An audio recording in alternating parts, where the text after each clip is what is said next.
Everybody, and welcome to the first April meeting. Let's start tonight. If we could all stand for the Pledge of Allegiance, that'd be great. Usually I have a youngin, but nobody's really young here tonight, so we'll do it to start it.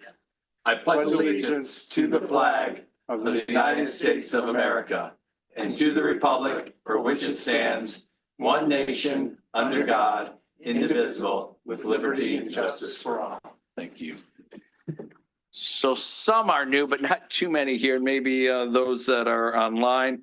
I'll be kind of your master of ceremonies. We went through number one, Pledge of Allegiance. We'll do the call to order. I'm calling this meeting officially to order.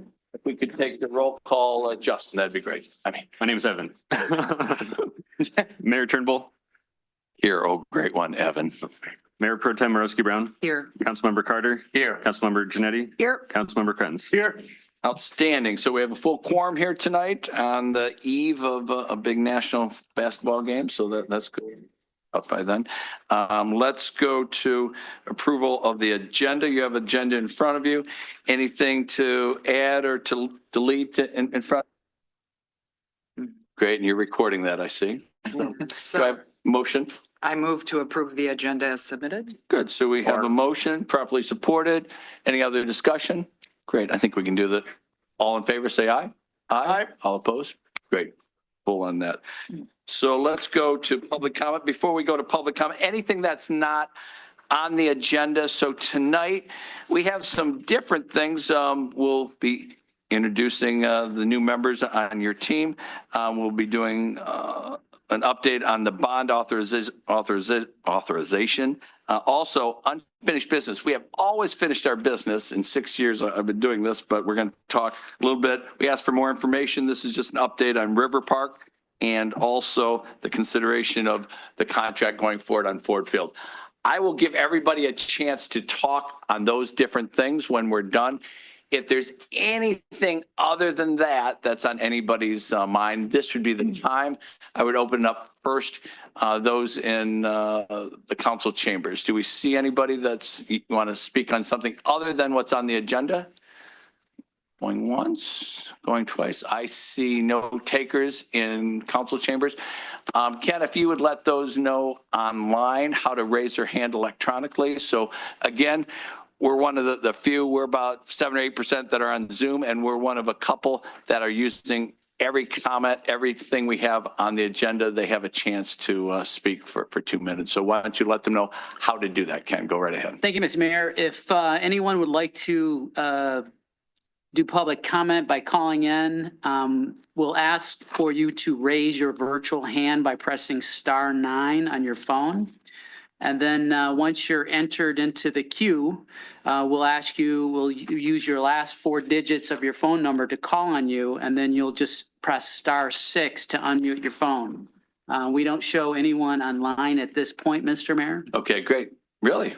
That's very unusual. We get a lot of people, so we know it's working, eh? There's usually 50, Yes, 60 people, no hand raises. I'm not complaining or anything, but duly noted. Good. We do show viewership on the YouTube. Okay, so how many is on there? Currently, we're at 8. Okay, so you don't see anybody with their hand raised of those that are online tonight? That's correct. Okay, so very good. I will open it up again after every subject that's on the agenda. So I am closing down public comment. We did get a couple written comments, didn't we? I've read 2. Was there any more other than that? Thank you, Evan. I appreciate it. So 2, none at the last moment like we get once in a while. Thank you. Thank you very much, Evan. Good. And those are in your packages that we got before. We've all read those.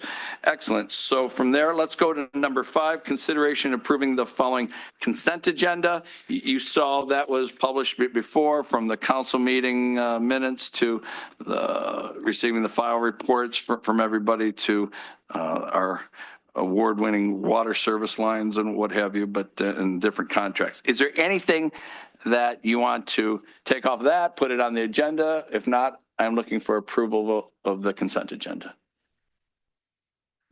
Anybody? I move to approve the consent agenda as submitted. Great. So we have a motion to approve the consent agenda. I'll support it. We have support. Any other discussion? Great. I think we can do this. All in favor, say aye. Aye. All opposed?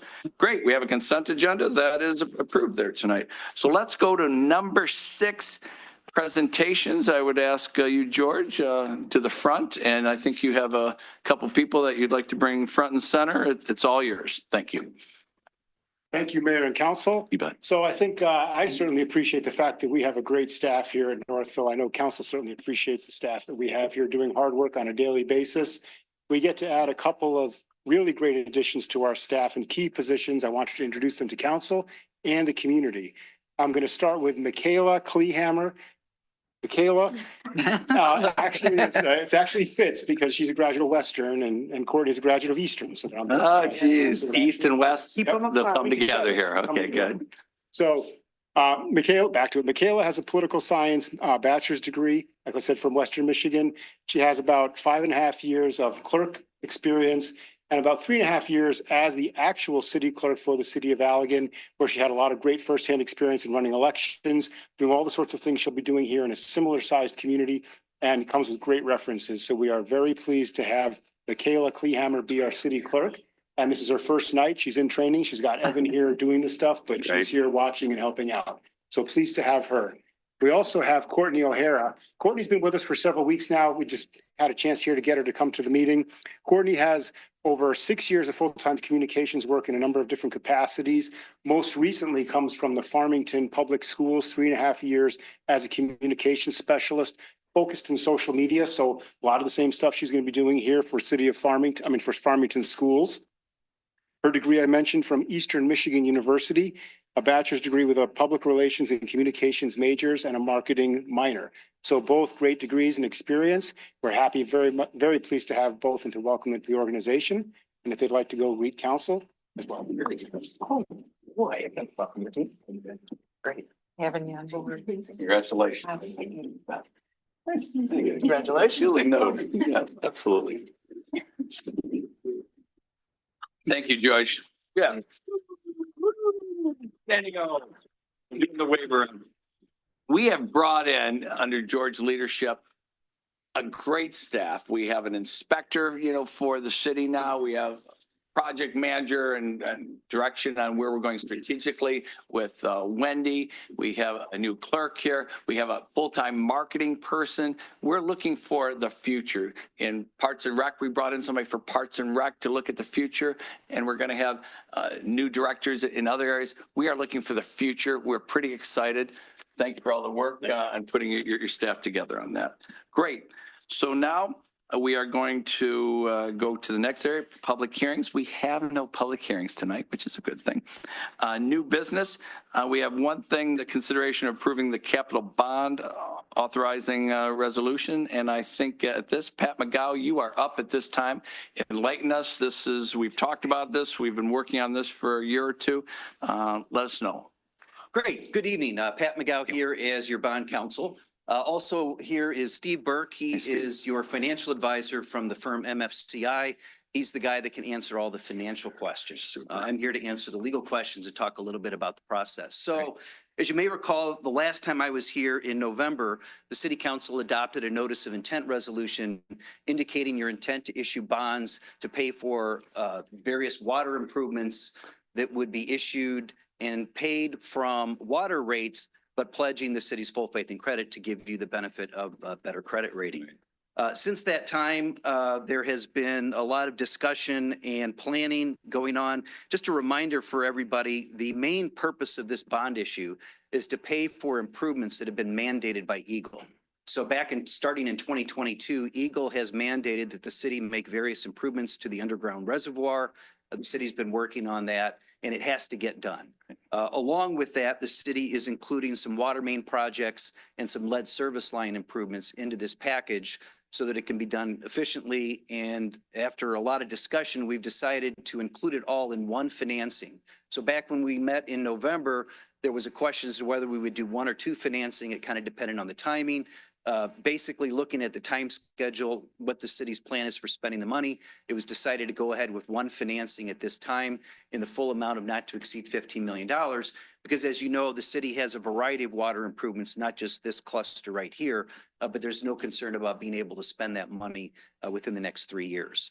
So what is before you tonight is a resolution to authorize the issuance of the bonds in an amount not to exceed $15 million. It would authorize a competitive public sale of the bonds. This is the last action item required by council as it relates to the bond issue.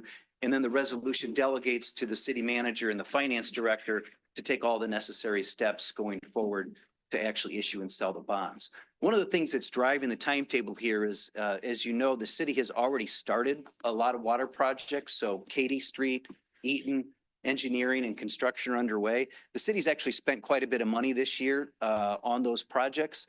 And the idea is to sell the bonds in early June, close by late June. So that way we can reimburse for those costs back into the water fund or wherever it came from, so that that's done before the close of the fiscal year. So that's really what's driving the timing on the sale of the bonds, is to get the bonds issued, sold by the end of the fiscal year.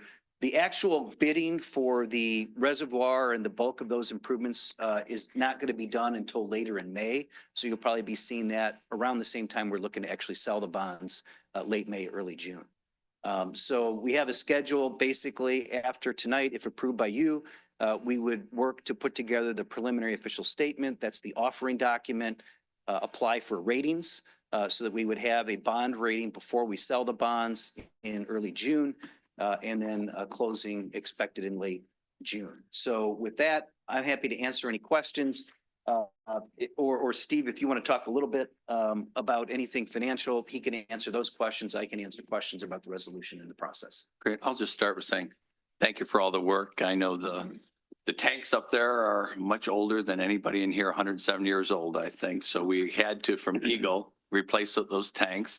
Our infrastructure is great to have a bicentennial city. It's a great opportunity too. So our pipes are pretty old with 31 water main breaks last year. Thank you for that. We've had our public hearings already. Everybody understands where we're going with this. And we've already made arrangements on our water and our water activities, you know, on different charges on that. And people, they don't realize we don't make $1. This is just, you know, going to the future. And we're so fortunate. Even the state has given us about $1.2 million worth of grants for roads this year. That reduces what we really need. That is outstanding. So thank you. Thank you. This is something that we're looking for the future for the next generation, and you're helping us do that. Thank you very much, Pat. That's all I have. Others? I can start off just a couple of questions. One that is likely targeted or focused on the city. Are we still comfortable? I know it's going to be an evolving process, but the $24 million estimate in expenditures over the next 5 years, do we still feel like that is a reasonable long-term projection? I think that it is. Obviously, the mayor mentioned we received an additional $1 million grant. We're borrowing 15, so planning for some $16 million in projects. So bringing that grant, which is obviously additional money than we had planned for doing extra projects, it's going to be a pretty heavy lift to spend the $16 million during the 3 years. Is a lot to do, but that additional work will have to be done, and we'll probably be planning it out about 4 to 5 years from now and making a plan to what to do. So it's not imminent. We've got to just do the most critical work that's in front of us now. Okay. So, just a couple of quick follow-ons and then I'll be wrapped up. One is I do want to say how much I appreciate, Mr. McGowan, your involvement in this project from the start. Sometimes I think we underestimate the fact that we have partners throughout, so then they have that institutional knowledge to know the complexities around why we're doing the projects and the timelines that are required to be met. And that is a critical part of the process. One question that might be on the finance side is I know we're estimating at a 4.07% interest. However, we aren't getting a bond rating until June. So I was just wondering what was used as the assumption in determining that 4.07%? Yeah, absolutely. I can answer that. My name is Stephen Burke. I am with MFCI. Great. And our role in this is to be the financial advisor to the city. And so we have a fiduciary duty to only act in the city's interest and represent your interest in the transaction. So that's our job. And your question is perfect. So what we do is when we structure issues, we use comparable sales within the market. So these are going to be competitively sold bonds. We have a database of every competitive bond sale in Michigan. So we'll pull comps for similarly rated and similarly sized issues. Take those comps, and then at a snapshot in time, we take the municipal market index, compare the comps to the index, we add a spread to that, and we come up with an estimate for, you know, where you are on that particular day. So if we were to sell these today, we'd probably be closer to the maybe 4.25 range. But if we would have sold them yesterday, we might have been closer to the 4 range. We're in a very volatile time. Unique and exciting time, yes. Unique and exciting, and every day is a little different. So in a high volatility time, you do get spread expansion. So people are less willing to take, risk. And even though these are extremely low risk instruments, there is risk to being 25 years out on the yield curve. And so I think what we'll hope is on a macro level, things calm down. And for bond sales, we like calm seas, low volatility environment. And if we were selling bonds tomorrow, we might be a little worried, but we have a lot of time, and we'll continue to monitor that and give that information to the city. And if for any reason we need to delay the sale because things are too volatile, we can delay the sale. We have that option all the way up until you accept it. Okay. All right. The only other, and for the record, my blood pressure could also use a little calmer seas right now. I think we're all with you. The only other item I wanted to check on, or just kind of reference actually, and then I'll open it up, is just so in part because it was asked on the home front, it was asked by my neighbor when they saw our agenda item, is just to let people know that we have been planning for this. Yes. And so this is not going to result in an immediate adjustment to everyone's water bills. I think it's really important for us to note that this is a part of our overall plan. It was built in. Part of that planning is aligning the expenditures on the bond with the money that's coming in through the water bills. They'll be used to repay the bond, but that has already been incorporated. So just for anyone watching at home or listening here, this will not have a significant adjustment or cause any adjustment in terms of the current water bill you're paying. That's already been incorporated. Good. Yeah. Arbor. Yeah, just to follow on that, my understanding is there's no foreseeable adjustment to rates needed. We did that last year, is that correct? So we came with a 5-year plan that has 5-year rate adjustments. Right. We had a pretty significant adjustment the first year, but there will be some modest adjustments in rates over 5 years.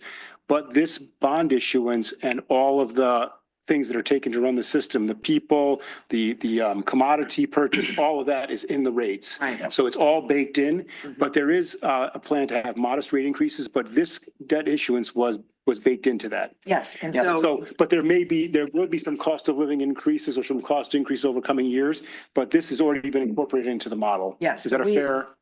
yeah, so those increases, we had already planned on Right. those to ease Right. people into the rate change. And Correct. this was already incorporated, this capital investment was incorporated into that rate model Yes. that you got last Right. year and looked at. So there should be no surprises. Right. This is a part of that rate Right. model. So that's why I said, no, it Yeah. didn't, nothing different than Yes. what is already planned. Correct. And as we have new households, that kind of reduces the more people are into it, the Correct. less that will go up in the futures. We had to do this anyways, whether we have Yeah.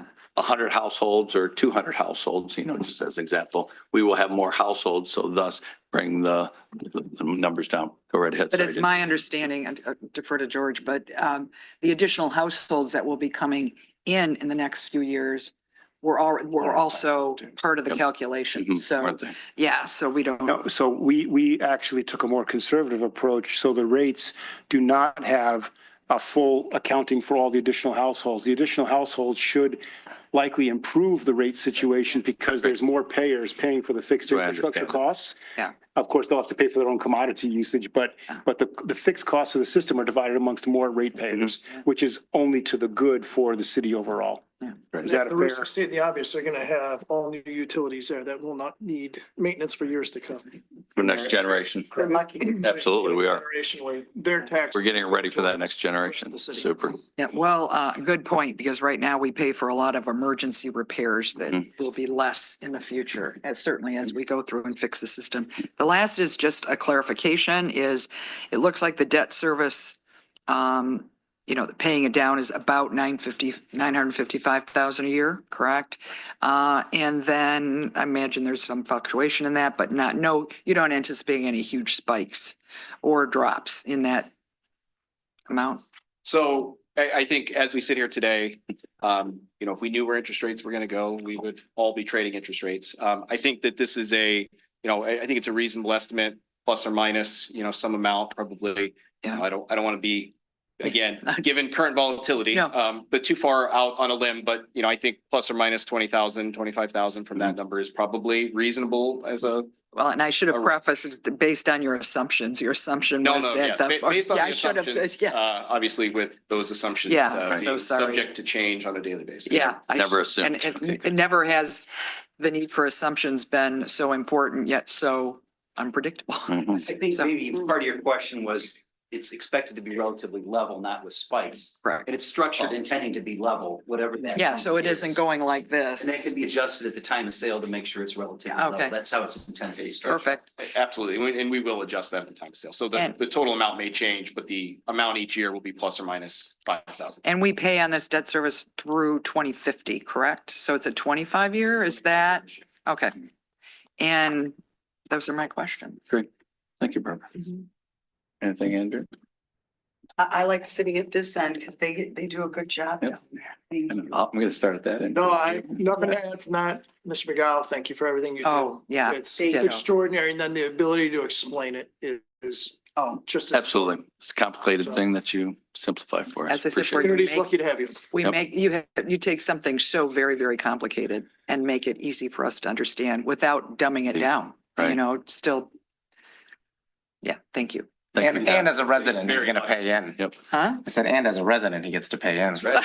We appreciate it. You're one of those payers on that. But truly, the city's very lucky. Pat's absolutely one of the best. And to have him locally here is fantastic. And like we all do, we take it personally when it's our hometown. So I know that Pat wants to make sure that everything goes as well for the city as possible. And by the way, I should say that Steve says that as having been an elected village council member in North. Oh, there you go. So that's good. So you understand. So no. Out there, Pat is absolutely one of the foremost authorities on bonds and brownfield in the country. We're very fortunate to have him on our brownfield committee chairing that.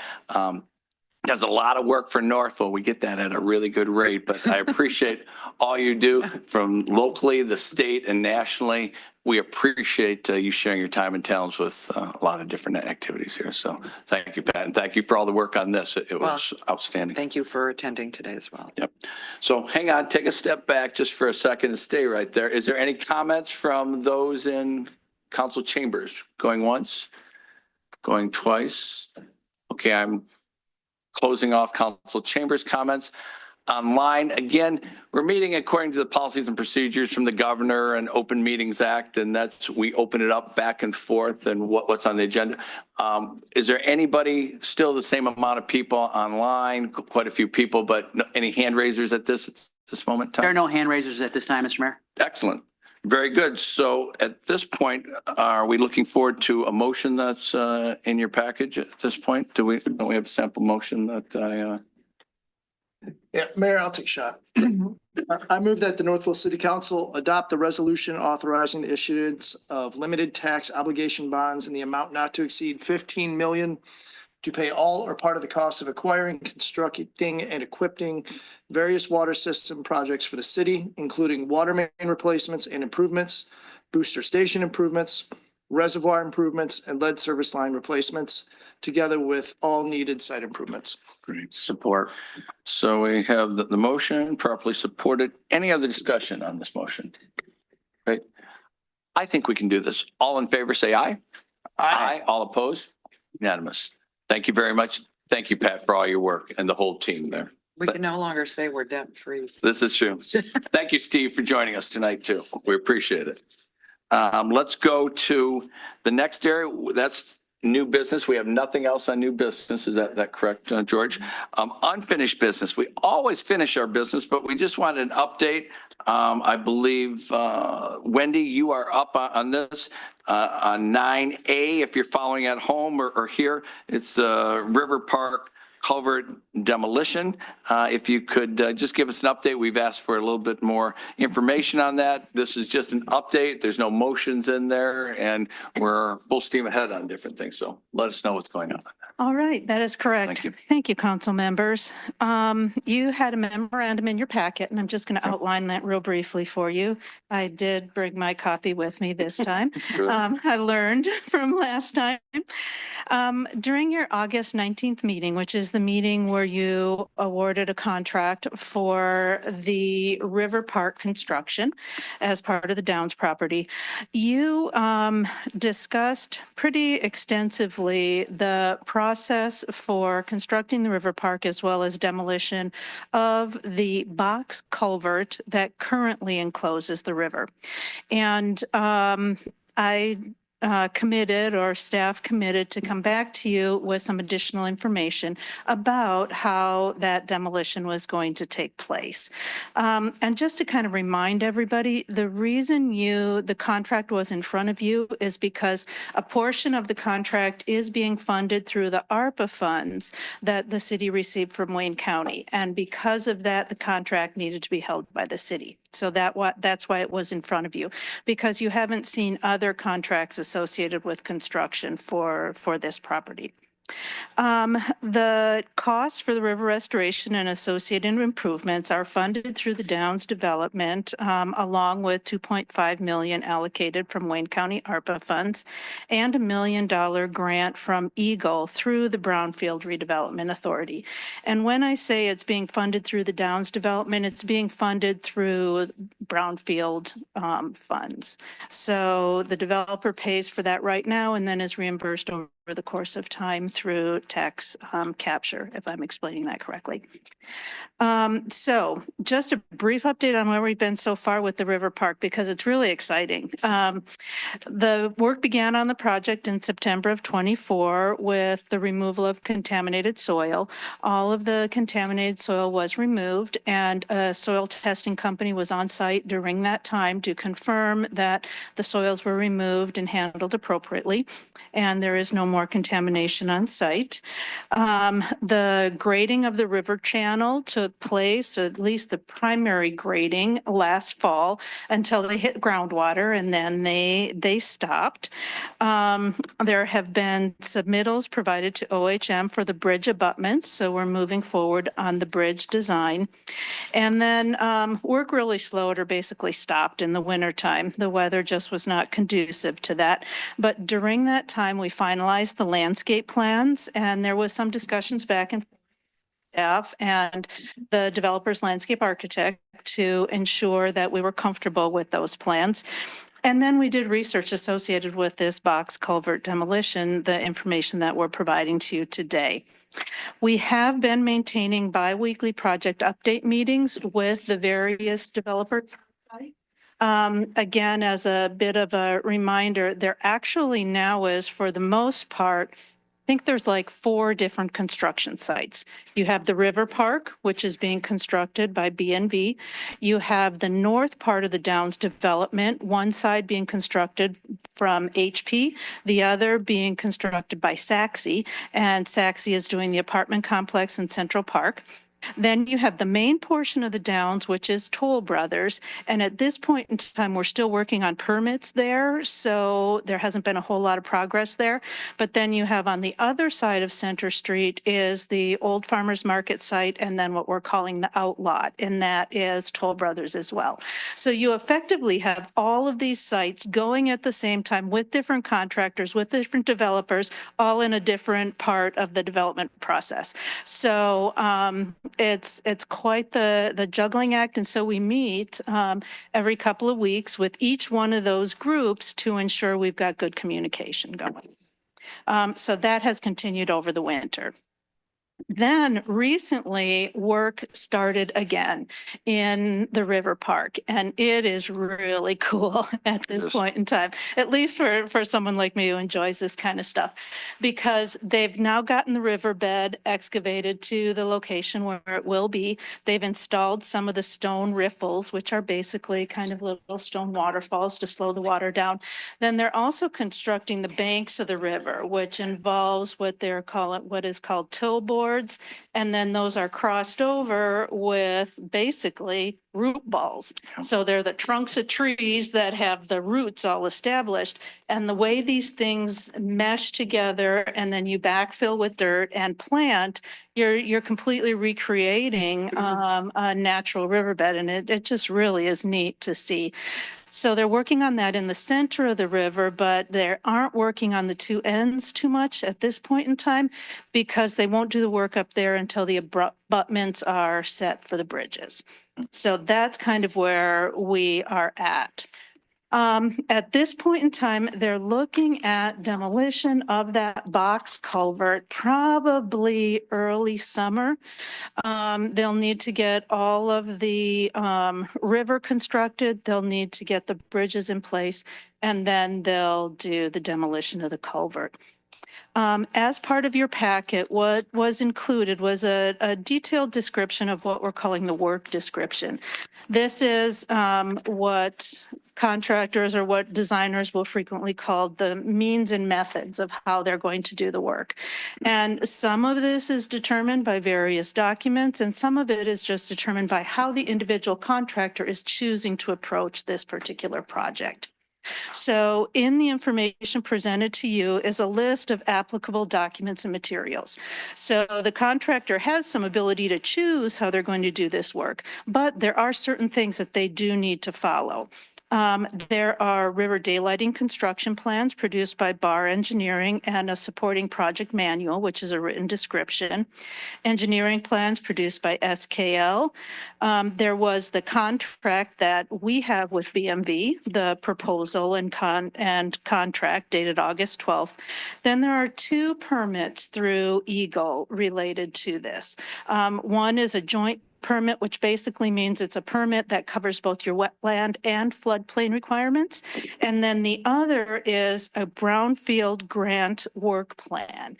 And this is a detailed work plan that's submitted to the Eagle Brownfield Division, and they review and approve that.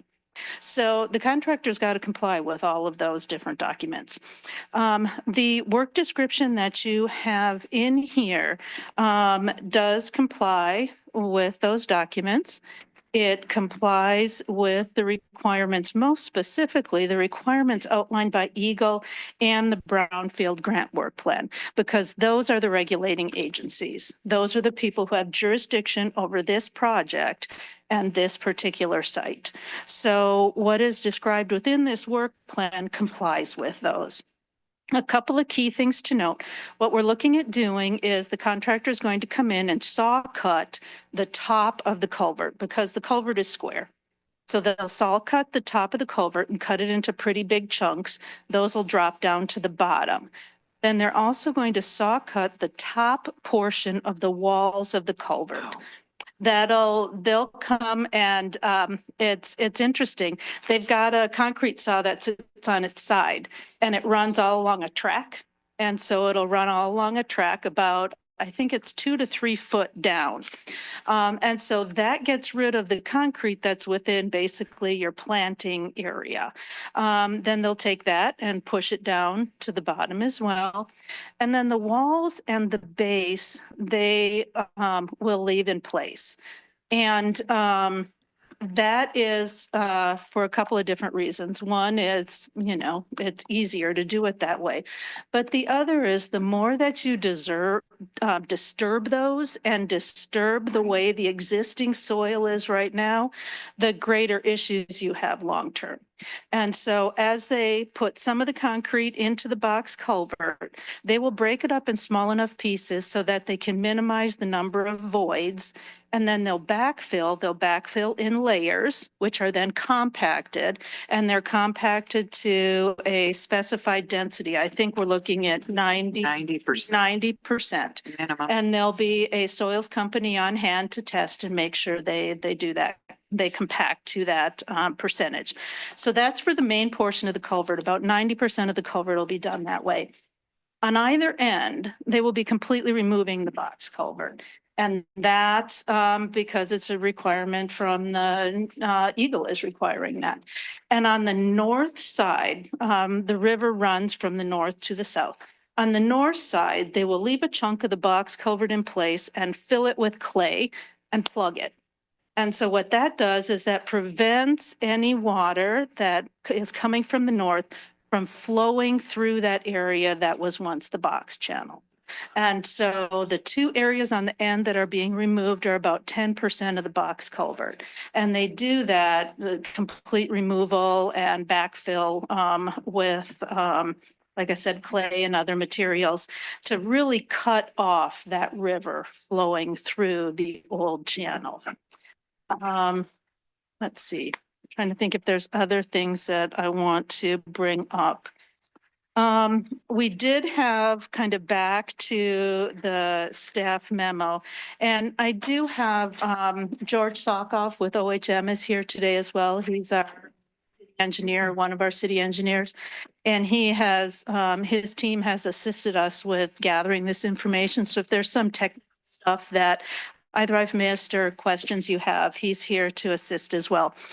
But the one thing I did want to share from the memo is the work description that was part of your packet was reviewed with staff from Eagle, the Division of Inland Lakes and Streams, which is both, there was floodplain and wetland, as well as remediation and development, which is their brownfield section.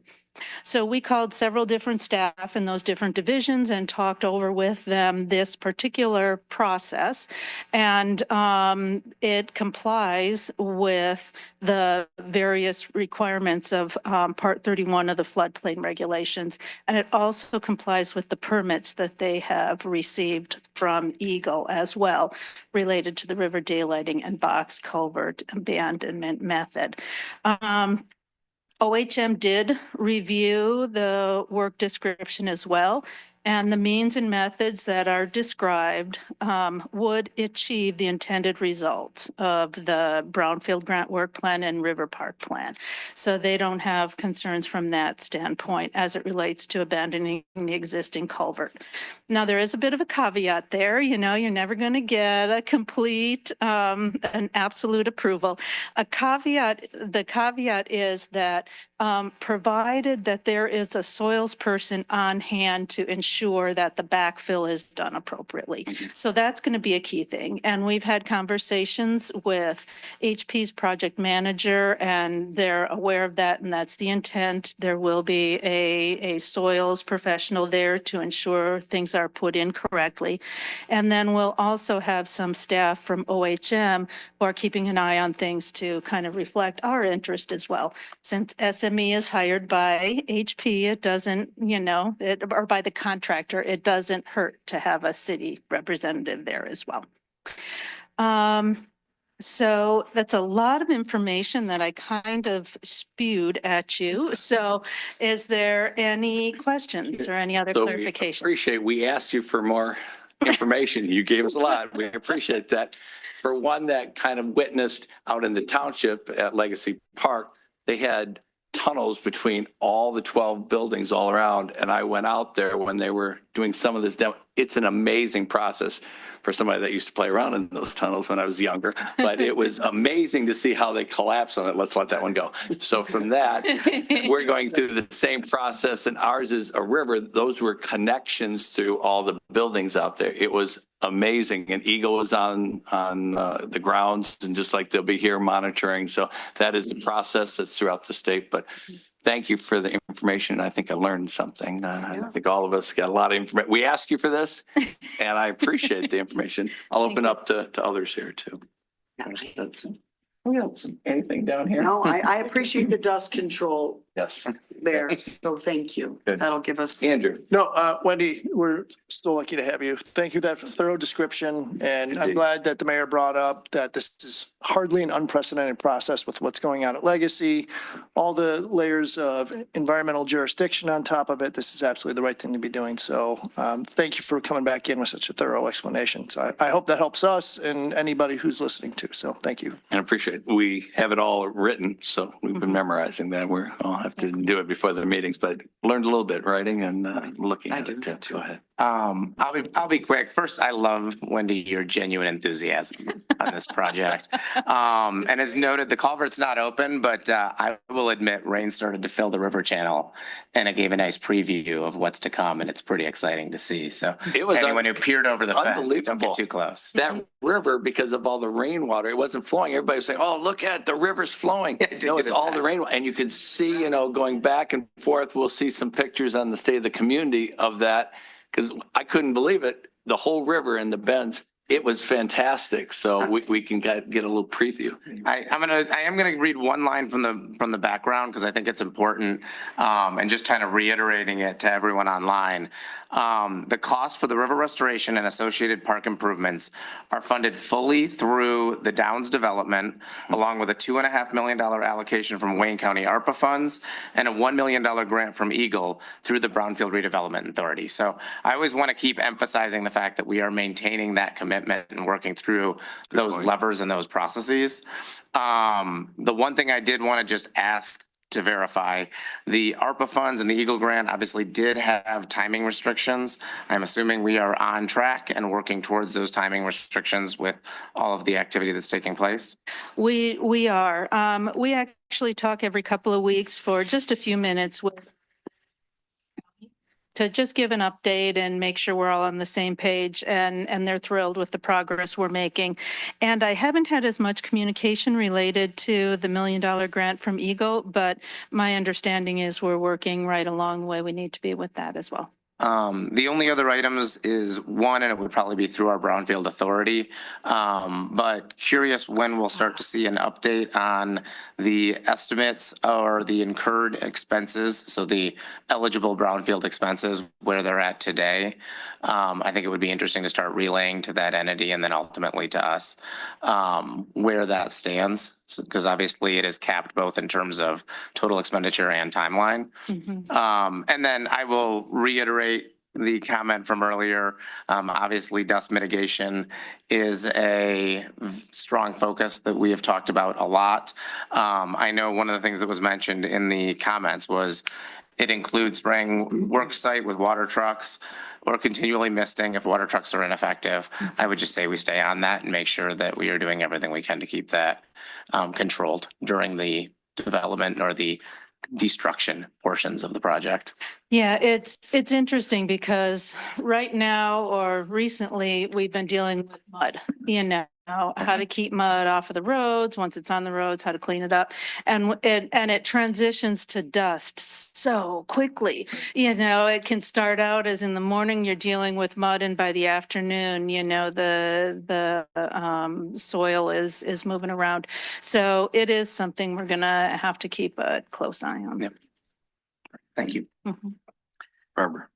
Yeah, I just wasn't going to focus on that, but related to dust mitigation is that there was a commitment, and I see Toll Brothers doing it, to have the fence, but also to have the dust screen on the fence. And I don't think on this side of the site, on what I'm calling the eastern side of the site as a whole, we're not seeing, and also on the north side along East Katy, we're not seeing those dust screens. They were taken down and not put back. So I don't know that I there. was out there. There was one all along River think Street. each but side is There's, done. yes, there's some, Yeah. yes. So just in terms of where they've been, Yep. removed and just getting those back. So that was my only Sure. follow-up on that. And I did read the work description, and I so appreciate your remembering our request to come back at this point, because we had a lot of questions, and this, the work description helps. And so I'm going to focus on the box culvert abandonment, just so I am getting it clear, because when I read it, what I'm going to mention, I wasn't clear on. So it is a box. I've actually seen it and looked down into it. Do you know what the total height is? I know we're taking off 3 to 4 feet. What is? It's 7 foot by 10 foot. So the No, height of 7 the by 12 walls is about is about 7. 7. So we're taking off 3 to 4 feet, so we're going to have a few feet left. And then there's the I'm going to call it the floor, the bottom of the box. Yep. So the floor, when I was reading through this, because part of the goal, and it was great, the compaction.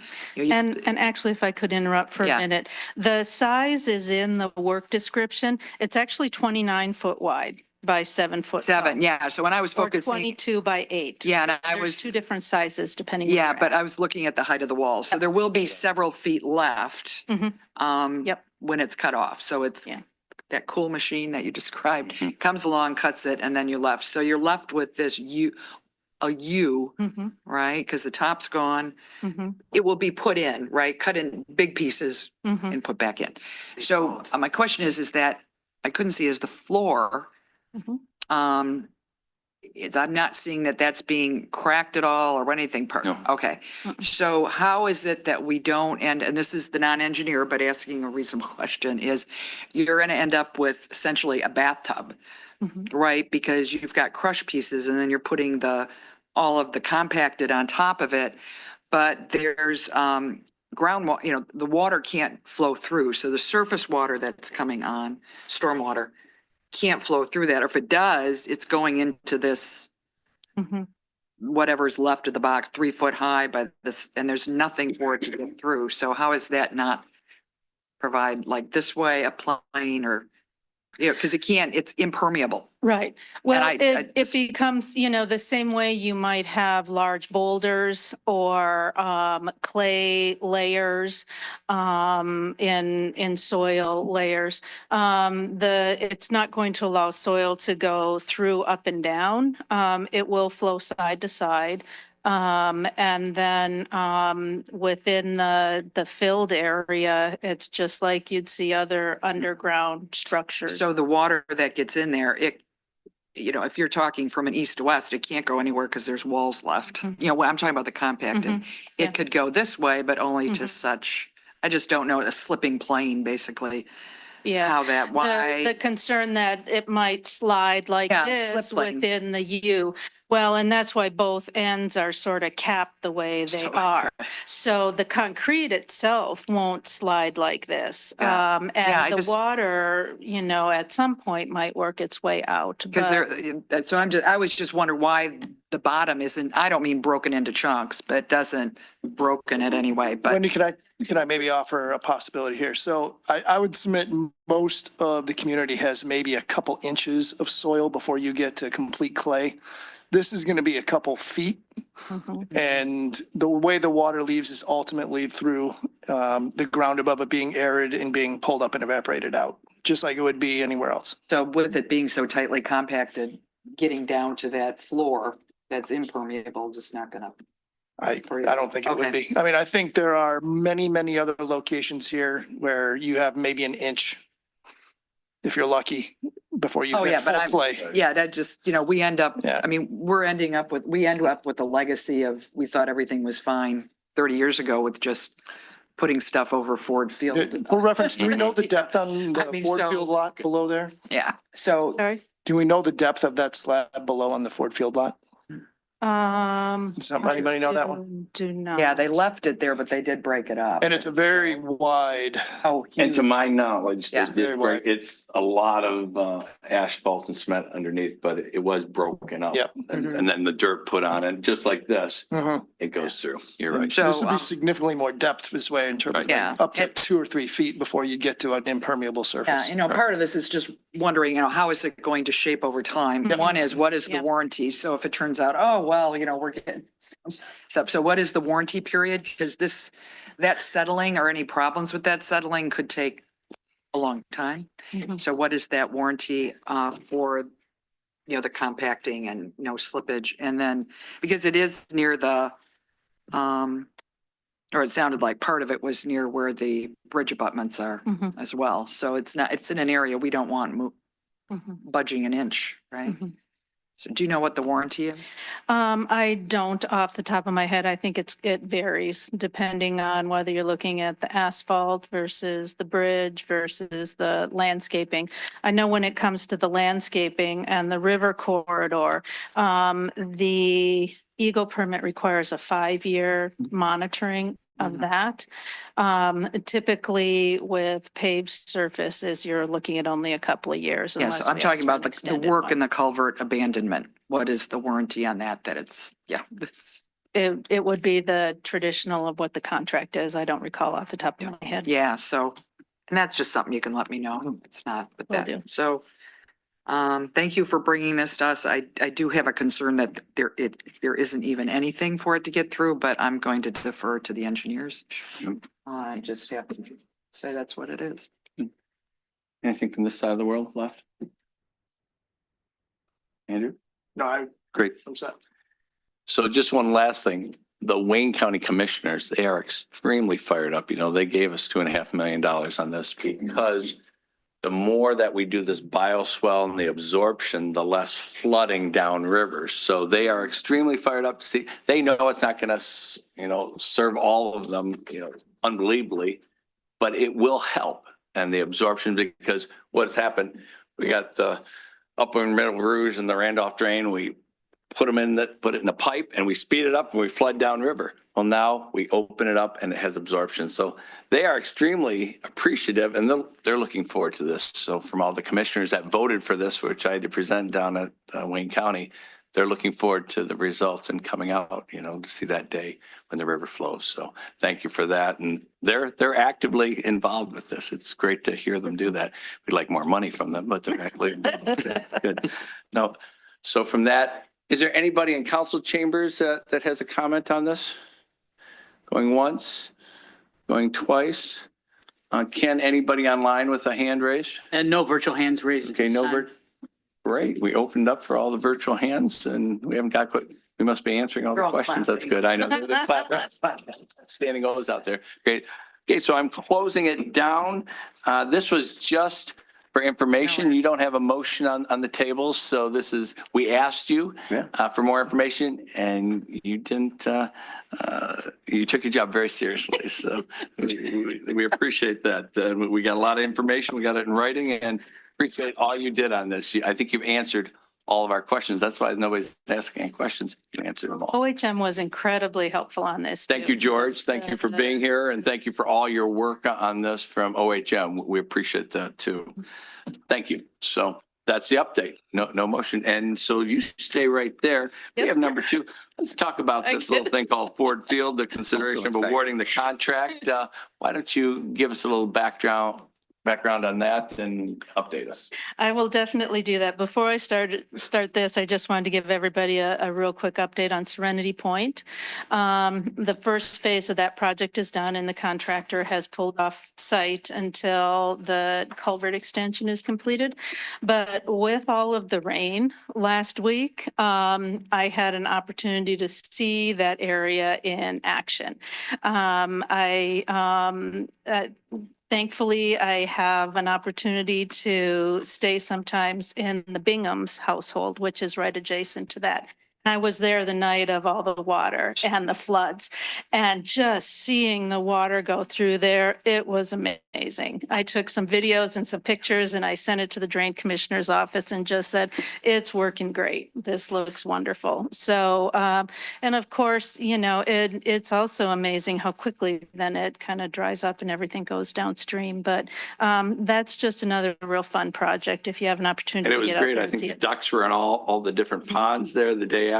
They couldn't handle all the water the first night, but all those waterfalls, everything that our expectations early on, I think were met. I thought did an outstanding job and they just have to come back for the culvert itself sometime, right? Yep.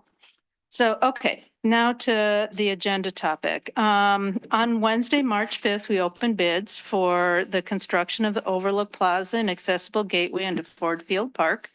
The low bid on that was AAA Underground, which does business as Soleil.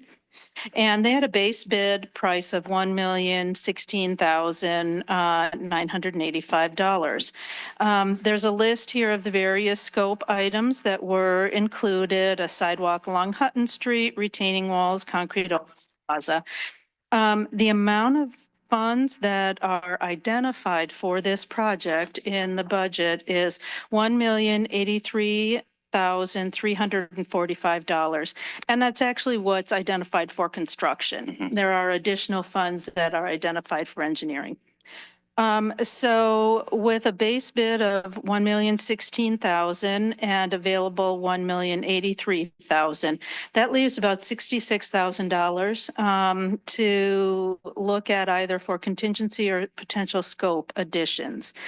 At your last meeting, you talked about a number of different alternatives that were possible to add back into this contract.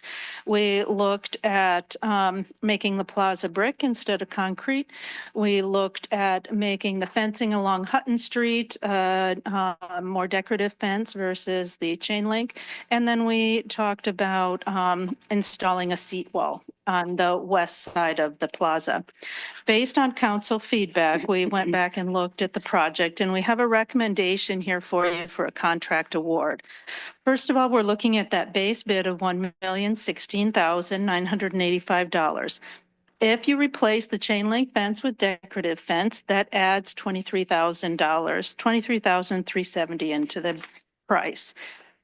If we complete nominal repairs to the staircase and revise the stair landing at Hutton, I have a $0 impact on that. That's because the bid itself has $2,500 in it for removal. So what we'll do is instead of spending that $2,500 on removal, we'll use that to do some repairs and get it in a condition that it can last us a little bit longer until we can look at raising funds for it. So that's why that's shown as $0. That's a change in scope, but not a change in budget. Then if we're looking at relocating some bollards and placing them along the west edge of the plaza.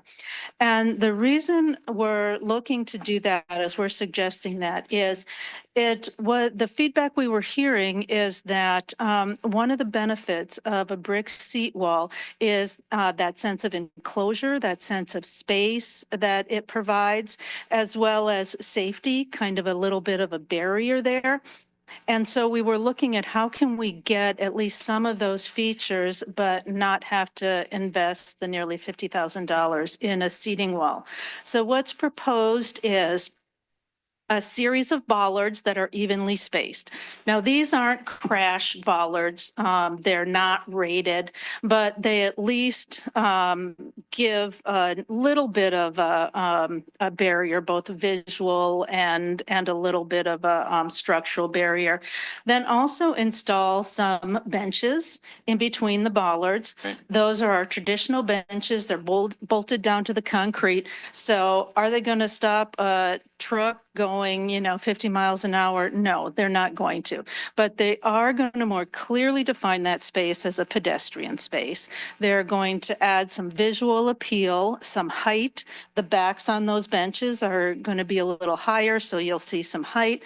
And then it's proposed to revise the landscaping there. So we get some, not only some height, but that we get some visual interest, some variation in the textures as well as the colors.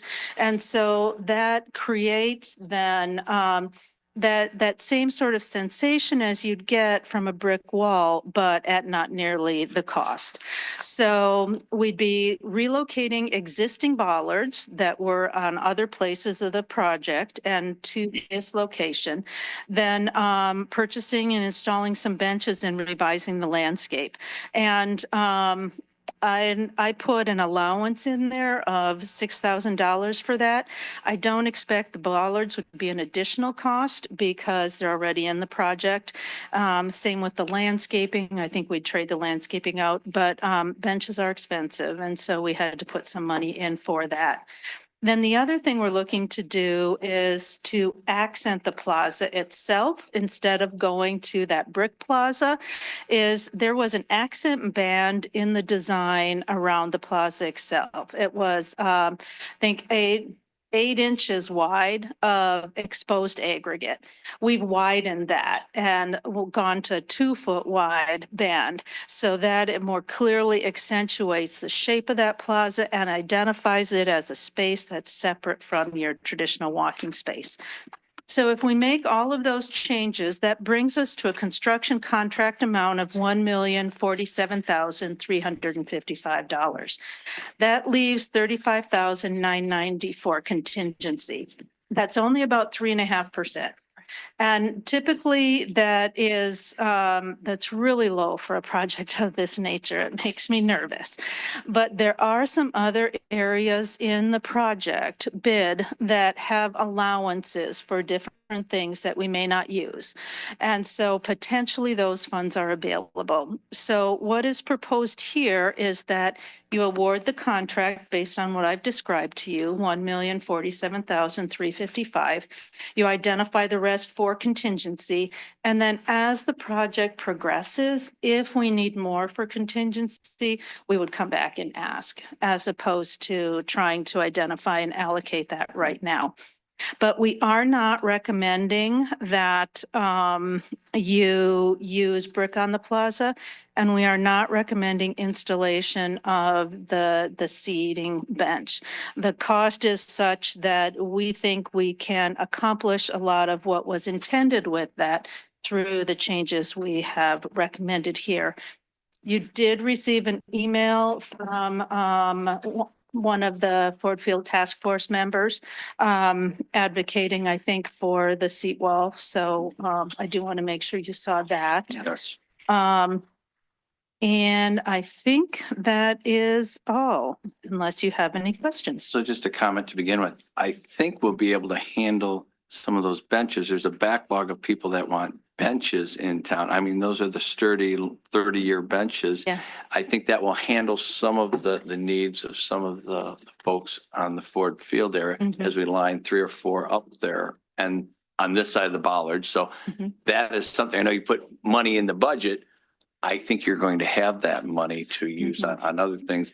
And 2, you know, the work of, you know, folks up here on the council, the $910,000 we got from the governor's office, it helps in this project. So thank you for working with that. We knew it'd take a lot more money to do it than that 910,000, but it's great. That was a starter. That got us thinking about all the things we could do. So thank you for working with that budget, and thank each and every one of you for the work to get that money. So no, I think the benches, I think you'll be able to get those from different people. I think there's 5 or 6 deep that people want to bench right now. So great. That's all I have. Great work on that. Yeah, Okay. great. Others. Okay, you want me? Well, and Wendy and I did speak, after I reviewed the packet, and then we were able to have a chance to speak today. So what I'll discuss should be familiar, right? So one is great about the chain link fence, and also the preserving the stairway, per what, council's direction was. And mentioning about the 2,500, you may need a little bit more to a silk purse out of a sow's ear, but thank you for that. Also, and we talked about this, is that the aggregate accent band, when I looked up, the detailed information and saw what the cost difference was, that was really cost effective. To me, it was, and I don't recall what it was a nominal increase on that banding, which does help with the decorative aspect. And what we had talked about is, particularly as you come in, you've got the better eye for this, as you come in those corners of the lips, for lack of it, should we consider that banding being a little bit bigger on the aggregate? And I'd like your thoughts on that. It's not much a cost differential, but if we're making decisions. That's something and we can feel. definitely look into. One of the things that Mayor Pro Tem and I discussed is the width of a bench compared to the width of that accent band. And so we might want to look at making that band wider so the bench totally fits on it. Yeah. So that's something that we'll look into a little further. Yeah, so I was looking at the drawing, looking at that, but your trained eye as a landscape architect was looking more at how you walked in, how people experienced it walking flow, in either egress. side, Mhm. and that it being a little wider might actually be the visual help needed in that area as well. So is that something we can, We can look at that. okay, just getting that a little wider. I guess so I, as you know, I talked a little bit about the bollards, right, with you. And one is there's 12 bollards currently in the bid. So you were taking 6 bollards. They're $1,000 each for these, correct? We don't know what they look like, but you'll take that information to the HDC, decorative bollards. So you took 6 from someplace else, but as you described it to me, it wasn't cannibalizing a good design. So No. they were able to come from places that it was okay. Some down near Yeah, Hut. with the decorative fence now, we don't think we need them down at the north entrance into the park. Mhm. And there were 4 there, so we can easily move those 4 up. And then near there's an existing, oh, the word is slipping my mind, guardrail. And there are like 5 or 6 in a row, and I think we can take 1 or 2 from there without a problem. So, so my focus was on 2 things in our discussion, because I was comfortable that we're not robbing a design element, you know, to move those 6 bollards. That sounded good to me. But when I look at what, at least the rendering, and I know that, you know, caveat, this is just a crude rendering at this point, it would be, yeah. But when I look at that, I cut and pasted It's some cute. things Yeah, together, so it's cute. crude's a good right. word. So the back wall is about, just for perspective, is about 60 feet. Mhm. Give or take. And the half wall that was in there, which we haven't made a decision on, but the half wall was at about 40 feet. So you ended up with that half wall element being less than the back wall. Mhm. And now we see the bollards extending the full, I'm just going to call it 60 feet. I know it's an ellipse. So, and those 60 feet, it's different than what the rendering is because it's, if you do 6 bollards at 60 feet, it's 15 feet between bollards, so it isn't as Mhm. viewed. So one is I think that if we are going to go with the bollards, and a combination of either move those bollards in, which was more to the design aspect, the visual seeing of the wall, which was only 40 feet, not spanning 60 feet, the low wall, seat wall.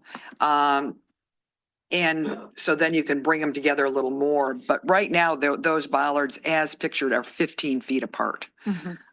And so 15 feet, in my view, is just too much. How many, whether it's just, if you go down to 2 more, even doing it 60 feet, you'd still be at about 10. And if you brought those sides in, 6, you could have it with 8. If a bench is about 6 feet Mhm. wide, you know, so if it was at like 8 feet or something like that, but I would just like to see a couple more bollards to add a little more visual. Right, you'd like to Looks like a see wall, them looks like a to, differentiator between the front and back. to look more connected so that you can see each bollard related to the. Yeah, so it's actually closer to what we see in the design, which was in our packet. Thank you very much for bringing that. Where you see on the center, you'll see the bench and then the bollards are just on each side of the bench. Mhm. That's probably only about 8 feet. Yeah. You know, so, and if we added however many bollards, I think it's only 2. So it's only $2,000, which, as the mayor said, may already be taken care of in the 6,000. Right. So, and then you talked about, landscaping, because I worry about winter interest if there's Yeah. nothing there that's green. But I know you're a landscape architect, so hopefully you'll work with them on what's the Great appropriate. expectations of you. Yeah. I wish, yeah, your skill set is wonderful for this project, as overseeing this and planning it. So that, I guess, you know, that's where I look forward to hearing about, hearing from fellow council members about, the wall, Mhm. which is only a foot and a half. Mhm. It's basically the height of that chair, about the chair seat, Mhm. right? So, and I know John Aerosmith in his note to us suggested it be at least a couple feet. Mhm. So even if we do that wall, because I think you were surprised it was just a foot and a half, it might be that we'd have to raise it even, so it might add another $5,000 to it by raising it 6 inches. Because we'd have to keep that grass cut every day like a putting green. Because a foot and a half is not very tall, but I understand why they designed it that way. So I guess we need to make a decision as council. Are we going to go with the wall or not? And then I look to my fellow council members for feedback about my comments related to the bollard, spacing. So. And keep John in the loop. He has done a lot of research over the last couple of years as the Oh, yeah. leader of that, with the different benches that we'll put there in the bollards. I think he'll move a little bit on that. Of course, we would love that. It's $50,000. I think we've agreed the bollards are great and different benches in front, but we appreciate his point. We're getting a lot of value for the 910,000 we thought we were starting with, but you have done so much on this. you talked me out of, I wanted all those lines buried in the worst way, up there. There's $1.4 million to bury it, but that would, Yeah. our budget, even with all the input from DTE, we still had to come up with 400,000. We're looking at $10,000, but it was the right thing to do. We'll put them up 30 feet, 35 feet. You'll have a clear look. It's okay. I know you're talking me off the wall on that one, but the right thing to do was to bury them, but we can't afford it to do all the things we want to do. I think this is a great compromise of where we want to go forward with, and the decorative fencing and not the brick, but the stamped kind of concrete and the benches. I think you're going to have all these people that want to put those benches there. So that will be more money for you to work with on the stairs and stuff too. So thank you for that. Thank you for talking me down on the wires. No pun intended. Yeah. All right, I can go next in the process, and I'll be pretty quick here. One is I think this is how it's supposed to work. Yep. I know all of us are cringing probably at certain things that we loved in the multi-million-dollar project that we couldn't afford, but we've worked our way towards something that fits within the budget, and I think that's the right answer. You guys know my feelings on the decorative fencing versus the chain link. I'm excited it meets the requirements of the HTC. In terms of maintaining. Thank you, Chuck, too, for all you do with them. I do appreciate that we're maintaining the stairway as an interim solution. I think that's the right answer. I think it does challenge this group to start thinking proactively as a phase 2 future year effort on whether that will ultimately be replaced, what that looks like down the road, and how we start to plan for that financially. But that will be likely several years down the road. So having an entrance there, I think, is important. Yes. The decorative concrete versus the brick, I think, is the right call based on the cost and the discussions to date. You proactively answered my question on contingency, so I appreciate that. And then in terms of the wall itself, I did like the sitting wall because I think it creates a visual barrier. There's safety elements there. We talked about this in detail previously, but I think as we're looking at the cost of that, I think it does make sense. I actually do like the feedback of, do we look at putting an extra bollard 2 or 3 in there in order to make that more clear in the open space so they're not 15 feet apart. Right. I think that's a smart suggestion to add in as well, but I think ultimately we could come back if we decide we need the wall. That is an option in the future. But I think having those benches there, having some decorative shrubs and the like, and then ultimately having the bollards to signify where that is from a visual standpoint for cars is the right answer. So gets us closer to the budget. The only surprise to me is we've made it through this entire discussion and Brian hasn't brought up the Northville sign yet. So I'm assuming that's coming. I will eventually. That's the last thing. Anybody else down here? Wendy, you did a great job of kind of organizing our wants and needs and I like it. Thank you. Yeah, I'll co-sign to that. And then on funding front, just so everybody's aware of this, we had 910,000 from the grant, Great. 100,000 from DDA contribution and Great. 44,000 in interest. So I think we got to keep hammering home that the reason that we're doing all these capital improvements is with the team that we have in place that's going to get these grants that we used to not be able to do in the past. So I just want to hammer that home with everybody, just like Councilmember Carter did on the last topic.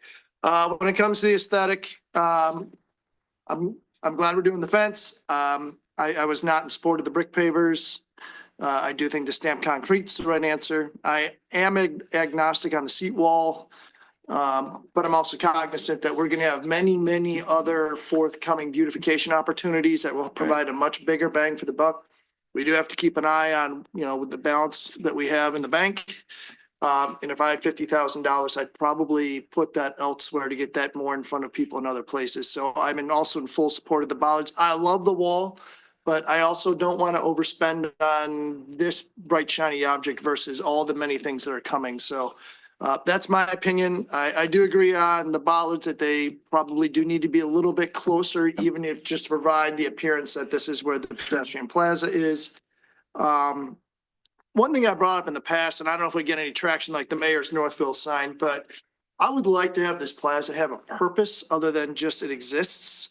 And one thing I'd really like to get into is if it could be something like Citizen Plaza or First Responder Plaza, where we track names of Citizen of the Year. and you have an annual event there where there's a plaque or a name put into place for either the citizen of the year or the officer of the year. I think it's something we could very easily do that provides a distinct Northville-centric purpose, that could be the way to honor into perpetuity. That's something that's relatively basic that year over year that we could do. I would love to see that somehow get built in, but I'd also want the feedback from everybody else, but I think that would be exceptional.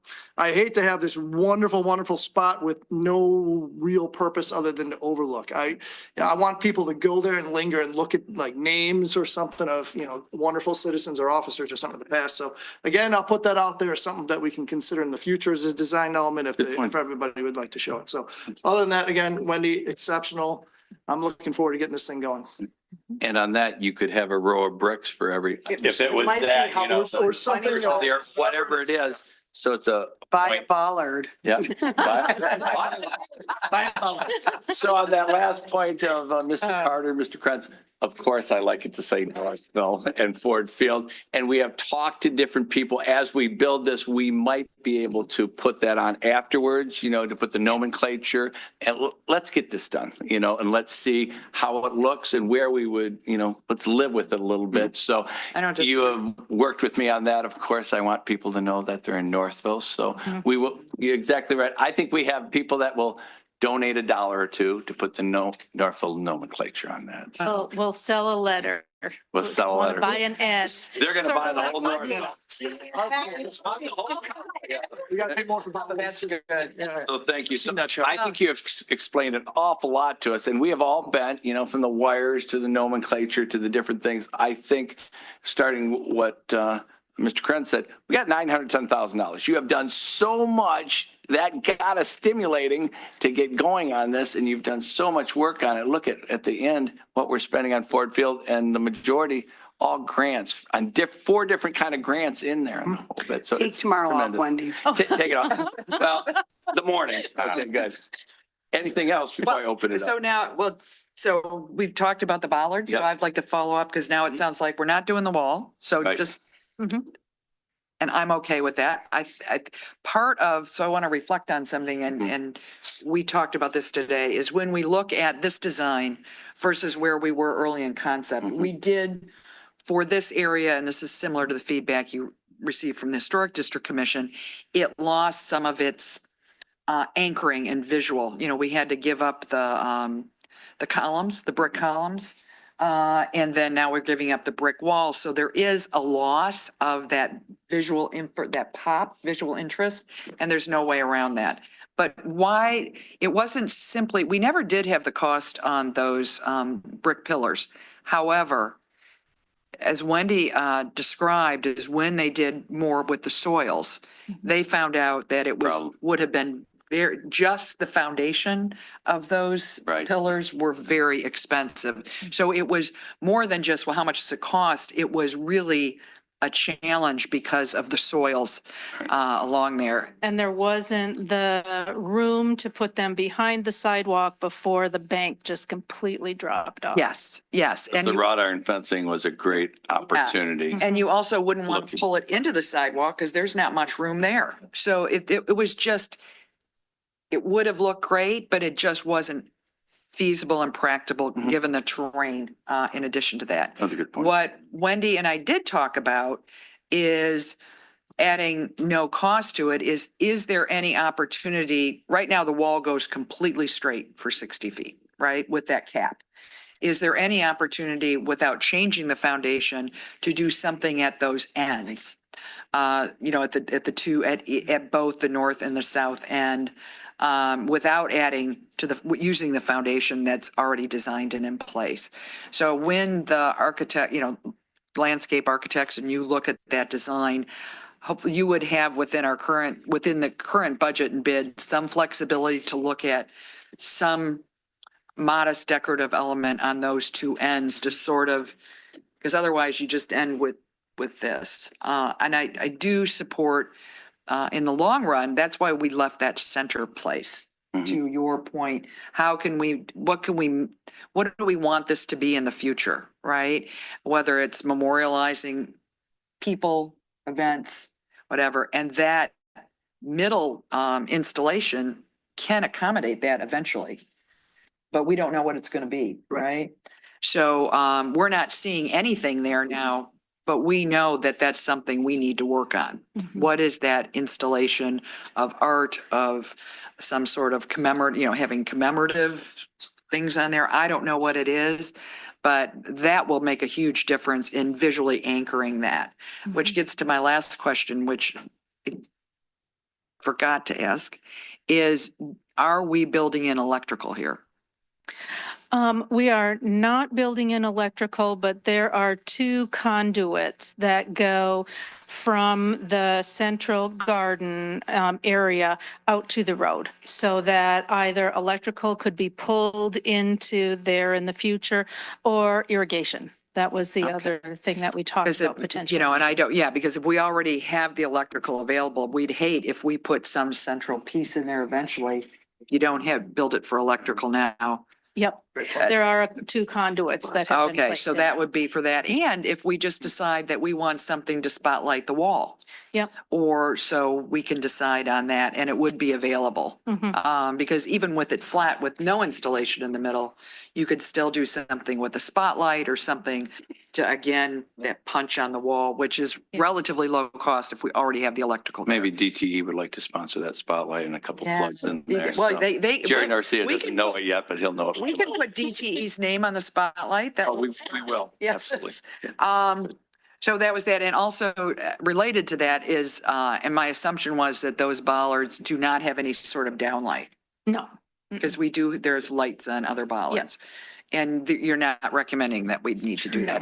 That what I would imagine be much more expensive than Yeah. $1,000 a bollard. Yeah. So just, so that was. Okay. it. So we are going to go with additional bollards. Mhm. It sounds like, is Yep. that in terms of? Yep. I'm I can comfortable with that. That, okay, and then the other is you were gonna look into what should that aggregate, The width of that. for that, what should the width be? And that is nominal, barely any increase in the cost. And likewise, the bollards can probably be included in the $6,000. So it would be not purchase and install 3 benches. It would be purchased additional bollards and install benches. We might be able to Within trade that off with six. people buying benches Yeah. to those bollards. Yeah, I and feel if you the need love. to come back to us because you're a few $1,000s short, but I think what we're talking here is less than probably $5,000. Right. Right? So. Yeah. Good. Okay. So I'm going to open up. Does anybody have a comment in council chambers before I ask for a motion on this? Going once, going twice. I'm closing off comment from council chambers. Anybody online at this point? Boy, No virtual hands at this point, We Mr. are. Mayor. we are answering a lot of Okay. questions. This is great, outstanding. Okay, so I'm closing down comment from citizens. I am looking for a motion, might be a modified motion or depending on what we just discussed on the extra bollards, or is it the motion that's forward? I think as long as the amount remains. The motion consistent. Okay. that's forward As long- is fine. Work with Yeah. And Barbara and work with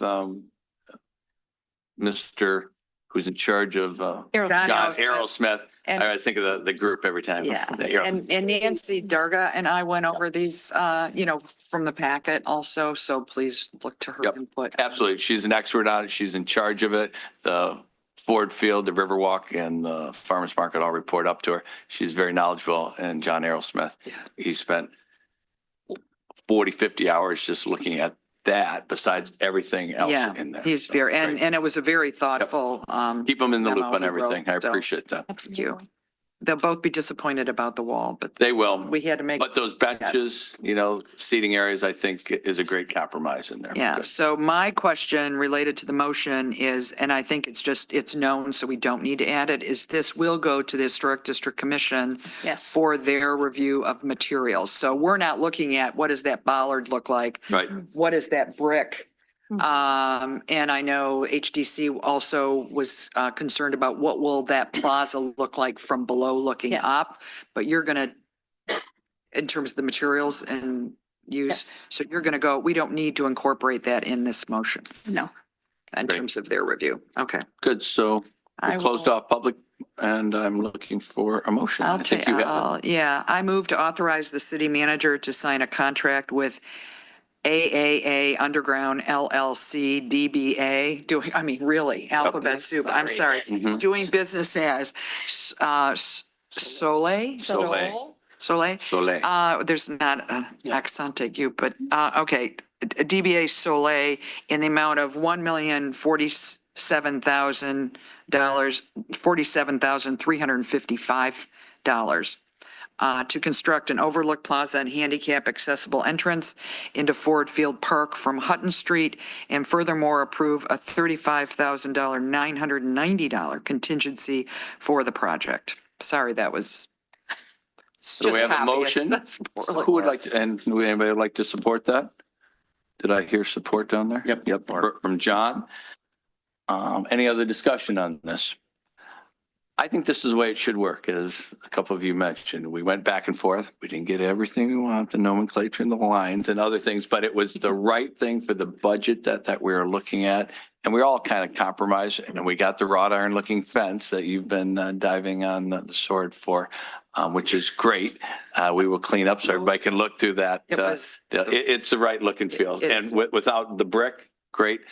So with that, I think we can do this. We don't have to have a motion, a vote individually. All in favor of that motion, say aye. Aye. All opposed? Congratulations. Thank you. Appreciate all your work on this and the many other, as I always say, every one of these things we're doing is the biggest thing we've ever done in Northville. We're just doing them all at the same time. We really are. There's five or six major projects and you're involved with everyone. Thank you. Thank you, Wendy. We will wind down number 10, Mayor and Council Communications. Let me just start as the mayor. Big day today. We closed on the last parcel of McDonald Ford. So that is a big deal. The Allen parcel, we financially closed. We own all the dirt out there. Not only do we own it, but now we're starting to move things. As of Saturday, we'll have a work session from 10 to 12 to move all the stuff out from the fence line and clear different brush and what have you. Monday, we will start asphalting on that. So, and we will have the farmer's market May 1st. We have a lot of work to do. I thank everybody that's been involved with this for the last 4.5 years. We are now ready to have the farmer's market.